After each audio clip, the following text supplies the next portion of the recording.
Hello hello hello.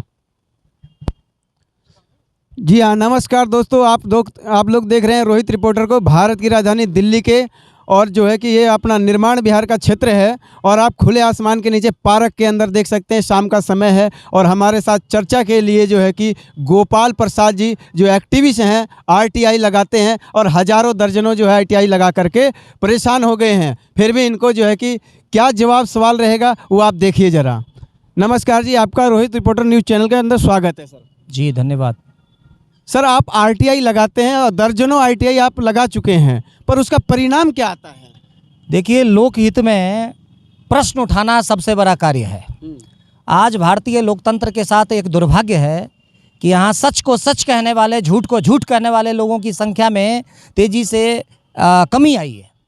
जबकि लोकतंत्र की स्वस्थ परंपरा यह कहती है कि जनता का जनता के द्वारा जनता के लिए जो सरकार होती है उसी को लोकतंत्र कहा जाता है, उसी को अंग्रेजी में डेमोक्रेटिक सिस्टम कहा जाता है। लेकिन इस देश का दुर्भाग्य है कि अभी अगर सरकार के पक्ष में आप बोल रहे हैं तब तो आप बहुत बढ़िया है, अगर आपने सरकार के खिलाफ में अगर आप बोले तो आपकी गिरफ्तारी कर ली जाएगी, आपके ऊपर में सीबीआई, ईडी और इनकम टैक्स का छापा पड़ जाएगा। यही हो रहा है।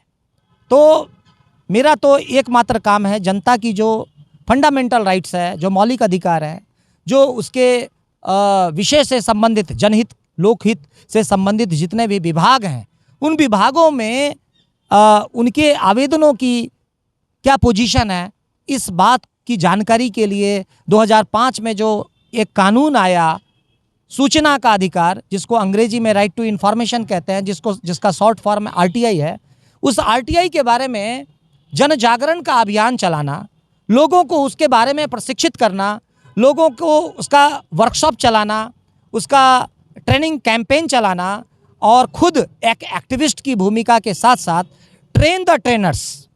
मैं ये नहीं चाहता कि अगर कोई थोड़ा बहुत ज्ञान अगर किसी चीज़ का मुझ में है तो यह ज्ञान जो है मेरे मरने के साथ ही समाप्त हो जाए, ऐसा मैं नहीं चाहता।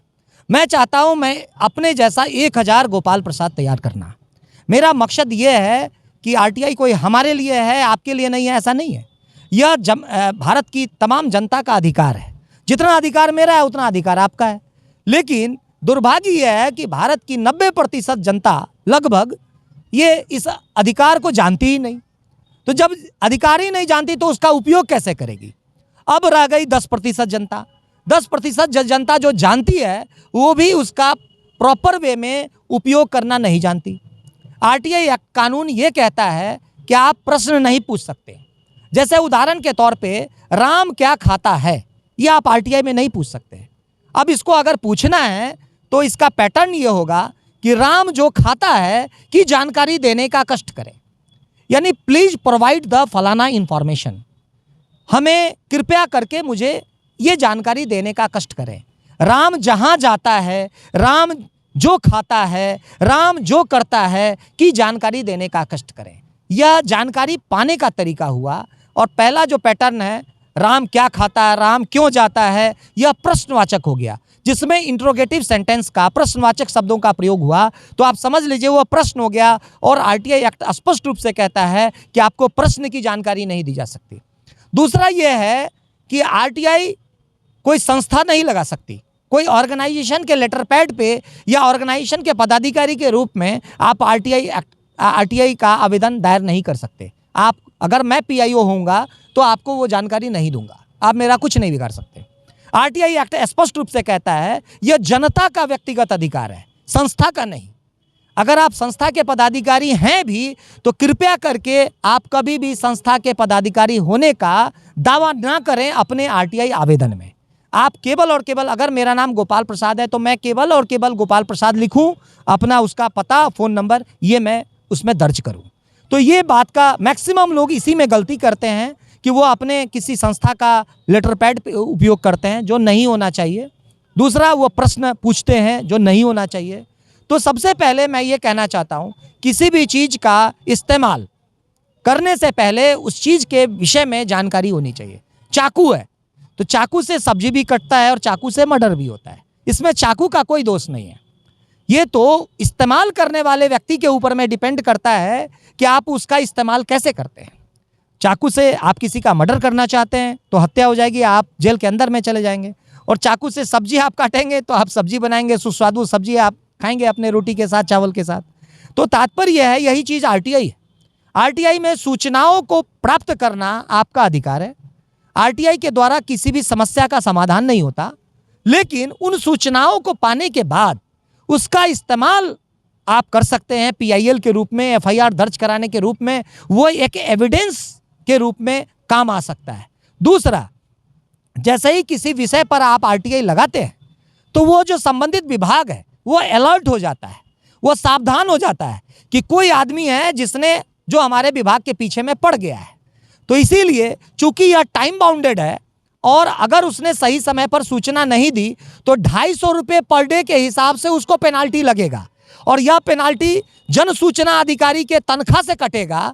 तो चूंकि उसको तनख्वाह से वो पैसा पेमेंट करना पड़ेगा और 250 रुपये पर डे के हिसाब से तो पेनाल्टी लगेगा ही, मैक्सिमम पेनाल्टी का जो राशि है वो 25,000 रुपया है। तो कोई भी आदमी, कोई भी जो पदाधिकारी है वो अपने पॉकेट से वो पैसा क्यों लगाएगा, इसके कारण से वो तय समय सीमा के अंदर में ही जवाब दे देना चाहता है। तो इसलिए मैं ये कहना चाहता हूँ, यह जनता के लिए बहुत प्रभावशाली कानून है। ज़रूरत इस बात की है कि जनता को इसके बारे में जानना चाहिए। आज इंटरनेट का युग है, राइट टू इन्फॉर्मेशन आप गूगल पे सर्च करेंगे तो आपको उसके बारे में पूरा डिटेल्स आ जाएगा, उसका पीडीएफ फाइल आ जाएगा, आप उसको डाउनलोड करके आप पढ़ सकते हैं। जो किताब की रेपुटेड शॉप है उसमें राइट टू इन्फॉर्मेशन के ऊपर में, सूचना का अधिकार के ऊपर में बहुत सारी हिंदी और अंग्रेजी में किताबें आ गई है। उन किताबों को पढ़ करके आप ज्ञान प्राप्त कर सकते हैं। बहुत जो आरटीआई के एक्टिविस्ट हैं उनके साथ परामर्श करके आरटीआई एक्ट का कानून जितना इम्पॉर्टेंट है उससे ज़्यादा इम्पॉर्टेंट है आरटीआई की ड्राफ्टिंग तैयार करना। जब तक आपको आरटीआई का ड्राफ्ट तैयार करना नहीं आएगा तब तक आपको न्याय नहीं मिल पाएगा, आपको सही उत्तर नहीं मिल पाएगा। इसलिए सबसे ज़्यादा ज़रूरी है कि जो जानकार आदमी है, जो आरटीआई हमेशा लगाते रहते हैं, उनके साथ परामर्श करके, उनके साथ प्रशिक्षित होकर के तब आप आरटीआई का उपयोग करें। वरना कभी कभी क्या होता है, गलत आप आरटीआई लगाएंगे तो आपके ऊपर में भी पेनल्टी लग सकती है। कई ऐसा चीज़ है जिसमें डिपार्टमेंट ने कई आरटीआई आवेदकों को बैन कर दिया है कि इनके किसी भी आरटीआई का जवाब नहीं दिया जाए, या अगर आप गलत मोटिव से, जनहित अगर आपका नहीं है, किसी को हरास करने के लिए, किसी को ब्लैकमेल करने के लिए अगर आप आरटीआई लगाते हैं तो वो भी गलत है। जो गलत है तो गलत है। संविधान का पालन जो भी नहीं करता है, जो भी वैध काम नहीं कर रहा है, वो सभी कानून के दायरे में आएंगे। तो इसीलिए चाहे वो आरटीआई एक्टिविस्ट हो, वो भी अगर गलत करेगा तो वो भी नपेगा। तो कभी भी इस जनता के हक और अधिकार का जो ये कानून है इसका हमेशा सदुपयोग करना चाहिए, उसका लोकहित में पालन किया जाना चाहिए। ऐसा नहीं कि आप किसी को हरास करने के लिए, आप किसी को ब्लैकमेल करने के लिए इस कानून का दुरुपयोग करें। अगर आप दुरुपयोग करेंगे तो नपेंगे। और मैं हमेशा इस बात का समर्थक हूं कि अगर कोई भी किसी भी चीज़ का दुरुपयोग करता है, संविधान का उल्लंघन करता है, तो उसकी निश्चित रूप से अरेस्टिंग होनी चाहिए, कानून सम्मत उसके खिलाफ एक्शन होना चाहिए।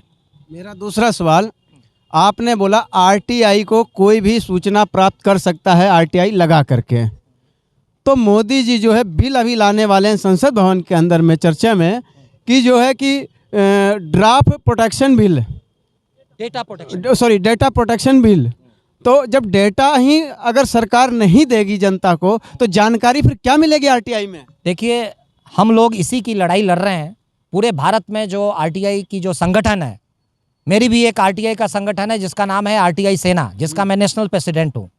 पूरे भारत में 270 के करीब में आरटीआई एक्टिविस्टों की हत्या हो चुकी है, जो ट्रांसपेरेंसी के लिए, पारदर्शिता के लिए लड़ाई लड़े हैं, जो भ्रष्टाचार के खिलाफ उन्होंने एक्सपोज किया है। किसी भी पार्टी की सरकार हो, किसी भी राज्य सरकार हो, कोई भी केंद्र सरकार हो, कोई भी ब्यूरोक्रेट हो, उसके खिलाफ उसने बजाबता आरटीआई लगा करके उन चीज़ों को एक्सपोज किया है। एक्सपोज करना हर किसी के बस की बात नहीं है, उसके लिए मादा होना चाहिए, उसके लिए जो है करेज होना चाहिए, उसके लिए साहस होना चाहिए। उसको वो वही व्यक्ति कर सकता है जो सर पे कफन बांध करके जनता के हक और हित की लड़ाई लड़ने वाला हो। ये हर किसी के बस की बात नहीं है। आज हमारे देश का दुर्भाग्य है कि हम ये कहते हैं कि भगत सिंह बहुत अच्छा थे, सुभाष चंद्र बोस बहुत अच्छा थे, चंद्रशेखर आज़ाद बहुत अच्छा थे, लेकिन मैं चंद्रशेखर आज़ाद नहीं बनूंगा, मैं सुभाष चंद्र बोस नहीं बनूंगा, और मेरा बेटा भी सुभाष चंद्र बोस नहीं बनेगा।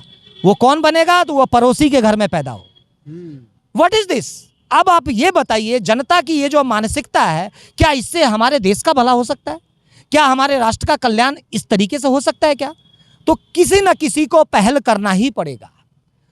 हमारे देश में इतिहास में गवाह है इस बात का कि इस देश का जितना भी आंदोलन हुआ, कोई एक व्यक्ति ही शुरू किया। लोग आते गए, कारवां बनता गया। सबसे पहले कुछ लोग उसको पहल करते हैं, बाद में लोग जुड़ते चले जाते हैं। तो इस तरह से ज़रूरत इस बात की है कि हम कुछ ऐसे मुद्दे पकड़ें, अलग अलग व्यक्तियों को अलग अलग मुद्दे पकड़ के काम करने की आवश्यकता है। कोई आदमी शिक्षा के ऊपर में केवल काम करे, कोई स्वास्थ्य के ऊपर में काम करे, कोई करप्शन के ऊपर में काम करे, कोई पर्यावरण के ऊपर में काम करे, है ना, कोई सड़क के ऊपर में काम करे, कोई पेंशन के ऊपर में काम करे। तो इस तरह से देश में ज्वलंत समस्याओं की कमी नहीं है। एक समस्या पर काम करेंगे, आपको 10 समस्याएं मिलेगी। लेकिन ये मेरा अपना व्यक्तिगत अनुभव है, 50 साल का मेरा भी उम्र है। मैंने ये देखा, जनता भी दोषी कम नहीं है। जनता आपके काम को एक तरफ सराहती है, लेकिन हम इस काम को करने के लिए हमारी भी कई तरह का एक्सपेक्टेशन है। हमारा भी खर्च होता है। पोस्टल ऑर्डर 11 रुपये का आता है, डाक टिकट होता है 40 रुपये का लगता है, लिफाफे होते हैं, फोटो स्टेट होता है, कंपोज करना होता है, उसकी टाइपिंग करानी होती है। यानी एक RTI पर मिनिमम 100 रुपये का खर्चा आता है। क्या यह, अगर मैं लोकहित में काम कर रहा हूं, अगर मैं जनता के हित में काम कर रहा हूं, तो क्या यह जनता का कर्तव्य नहीं है कि जो इस दिशा में भी काम कर रहा हो, चाहे मैं हूं या कोई भी व्यक्ति हो, उसको सपोर्ट किया जाए, उसको उसका सुविधा और साधन मुहैया कराया जाए। कोई वो व्यक्तिगत अपने हित के लिए तो कर नहीं रहा।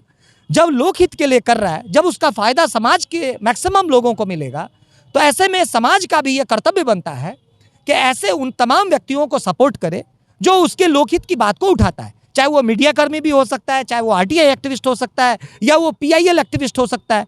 हमें आज समाज में आवश्यकता इस बात की है, ऐसे लोगों को आइडेंटिफाई करके उनको सपोर्ट किए जाने की, तन से, मन से, धन से। जब तक आप अपनी आहुति नहीं देंगे, तब तक इस समाज का भला नहीं हो सकता। आप अगर सरकार के भरोसे ही हैं और आप सोचते हैं कि सरकार ही हमारा सब कुछ कर देगी, तो आप बिल्कुल गलत सोच रहे हैं। सरकार के ऊपर में समाज का नियंत्रण होना बहुत जरूरी है। समाज की मॉनिटरिंग करनी जरूरी है। आज जरूरत है सोशल ऑडिट की। अब मान लीजिए आज सिसोदिया जी गिरफ्तार हुए, लोग उसको, 2 तरह के लोग हैं, एक वो सपोर्ट कर रहे हैं, नहीं बहुत अच्छे आदमी थे, दूसरे कह रहे हैं नहीं उन्होंने, CBI ने गिरफ्तार किया है, निश्चित रूप से कुछ किए होंगे तो उनको गिरफ्तार किया गया है। मैं यहाँ पर यह कहना चाहता हूँ, आज वो मीडिया कर्मी जो आज वो प्रश्न उठा रहा है, CBI की गिरफ्तारी के बाद ही सक्रिय क्यों हुआ?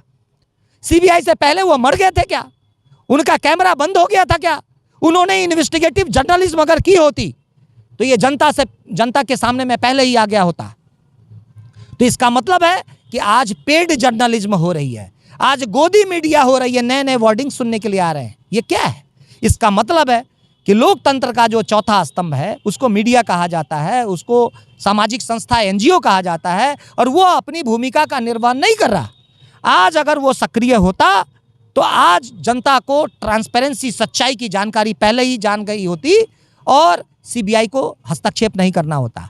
जनता भी अपनी मॉनिटरिंग करे कि हमारे जो विधायक निधि का पैसा है, हमारा जो पार्षद निधि का पैसा है, हमारा जो MP फंड का पैसा है, वो कहाँ और किस मद में खर्च हो रहा है। खर्च हो रहा है तो कितना हो रहा है, किस क्वालिटी का चीज़ इस्तेमाल हो रहा है, ये देखना और समझना आपका कर्तव्य है। आप अगर अपने कर्तव्य का निर्वहन नहीं करेंगे तो कौन करेगा? यहीं पर आपकी भूमिका की आवश्यकता है। लेकिन होता क्या है, आपने विधायकों, सांसदों, पार्षदों और मंत्रियों के ऊपर में ही छोड़ देते हैं और सोचते हैं कि वो मेरा भगवान है, वो मेरा गॉडफादर है, वो जो करेगा वो सब बढ़िया करेगा। इसीलिए ये दुर्गति हो रही है। आज समाज को चौकन्ना रहने की ज़रूरत है। देश में 2 तरह के लोग हैं, एक है जनता, सामान्य जनता, एक है जागरूक जनता। सामान्य जनता का कोई रोल नहीं है, वो अपने जो आजीविका है उसके संसाधनों को जुटाने में ही उसका मैक्सिमम समय व्यतीत होता है। देश की जो समस्याएं हैं, उसका जो शासन और प्रशासन में क्या हो रहा है नहीं हो रहा है, उससे उसे कोई लेना देना नहीं है, क्योंकि उसकी भी अपनी मजबूरी है। अगर वो दिन में कमाएगा नहीं तो रात में उसका चूल्हा जलेगा कि नहीं जलेगा, ये भी एक बड़ा प्रश्न है। ऐसी स्थिति में जो मध्यम वर्गीय परिवार है वही आंदोलनरत होता है, वही सबसे मुखर वर्ग है। जो एलीट क्लास है वो किसी भी पार्टी का सरकार हो वो मुखर नहीं होता, वो तो अपना काम करवा ही लेता है। जो नीचे वाला वर्ग है उसको भी गरज नहीं है। जो मध्यम वर्गीय परिवार है वही आंदोलनरत होता है और वही फाइट करता है। तो ऐसी दशा में मैं तो यही कहूँगा, सूचना का अधिकार का प्रयोग कीजिए, उसके बारे में जानिए। सोशल मीडिया का ज़माना है, इंटरनेट का ज़माना है।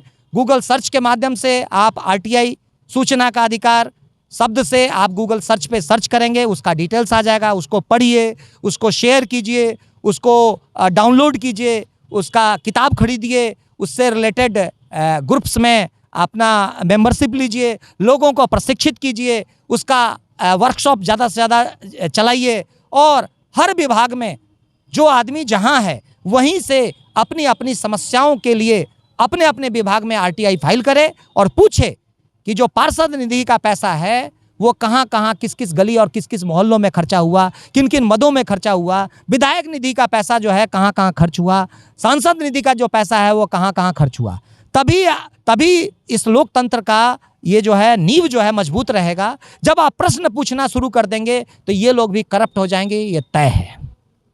आपने ये नहीं बताया कि जो डाटा प्रोटेक्शन जो बिल आ रहा है, जब अगर वो बिल लागू हो जाएगा तो उससे क्या लाभ होगा और क्या हानि होगा? देखिए, डाटा प्रोटेक्शन बिल का ड्राफ्ट जो है पार्लियामेंट की वेबसाइट पर दे दिया गया है और आम लोग कोई भी आदमी उसको पढ़ सकता है और अपना कमेंट दे सकता है। उसका डेडलाइन समाप्त हो चुका है। उस डेडलाइन समाप्त होने के पहले ही हमने उसके ऊपर में अपना ऑब्जेक्शन जो है ईमेल के माध्यम से भेज दिया है, जो सरकार के पास पहुंच चुका है। सरकार को यह पूरा अधिकार है कि उसमें तय समय सीमा के अंदर में जितना भी ईमेल आ गया, पत्र आ गया, उन्हीं ईमेल और पत्रों के आधार पे वो अपना निर्णय लेगी। जिसमें हम लोगों ने हमने कहने का मतलब केवल गोपाल प्रसाद नहीं है, गोपाल प्रसाद और भारत में जो तमाम एक्टिविस्ट हैं उसमें से अधिकांश लोगों ने वेबिनार के माध्यम से, RTI के सेमिनार के माध्यम से, फ़ोन के माध्यम से, व्हाट्सएप ग्रुप के माध्यम से, उन सबों ने ये तय किया है कि ये डेटा प्रोटेक्शन बिल का हमको विरोध करना चाहिए। उसमें RTI की जो प्रासंगिकता है वो बनी रहनी चाहिए। उसमें RTI के जो क्लाउज हैं, जो एक्ट है वो अक्षुण्ण रहे, उस पर कोई प्रतिघात ना हो, उसको अक्षुण्ण बनाए रहते हुए आप उसमें संशोधन करने का काम करें। ऐसा आग्रह माननीय प्रधानमंत्री जी से, माननीय गृह मंत्री जी से हम लोगों ने किया है। निश्चित रूप से हमें डर है कि डाटा प्रोटेक्शन बिल के माध्यम से RTI एक्ट का मूल वजूद ही खत्म हो जाएगा यदि अक्षरशः उसका पालन हो गया तो। चूंकि उसमें कहा गया है कि ये डाटा जो है हम आपको नहीं दे सकते, चूंकि इससे हमारी सेक्रेसी प्रभावित होगी। तो इस तरह से जो RTI एक्ट में 8(1)(j) में ऑलरेडी प्रतिबंधित है, जिसमें CBI है, उसमें ED है, उसमें इनकम टैक्स है, वो ऑलरेडी प्रतिबंधित है। तो जो ऑलरेडी प्रतिबंधित है मैं तो उसकी बात ही नहीं कर रहा। जो प्रतिबंधित नहीं है उसमें भी डाटा प्रोटेक्शन बिल के माध्यम से RTI में जानकारी नहीं देने का अफसरों ने अगर ठान लिया तो एक नया पंगा खड़ा हो जाएगा और उससे RTI का मूल जो वजूद है वो खत्म हो जाएगा। हम लोगों को ऐसा लगता है। अब इसके ऊपर ये तो डिबेट का विषय है और ये पार्लियामेंट में सांसदों का बहस का विषय है। ये जब बनेगा तो हम लोग, अगर सरकार ने हम लोगों की मांगें नहीं मानेंगी तो हम सुप्रीम कोर्ट में भी इसके ऊपर में केस फाइल करेंगे, रिट याचिका फाइल करेंगे। हम उसकी पूरी तैयारी कर चुके हैं, कोई दिक्कत नहीं है। ये था हमारे गोपाल जी से जो है कि सवाल जवाब। हमारा प्रयास आप लोग को कैसा लगा, कमेंट बॉक्स में आप अपना सुझाव राय जरूर दें और ये वीडियो ज़्यादा से ज़्यादा लोगों तक शेयर करें ताकि लोगों को पता चले कि डाटा प्रोटेक्शन बिल क्या चीज़ है और इसको नुकसान क्या है और फ़ायदा क्या है। एक बार अपना राय जरूर कमेंट बॉक्स में दें।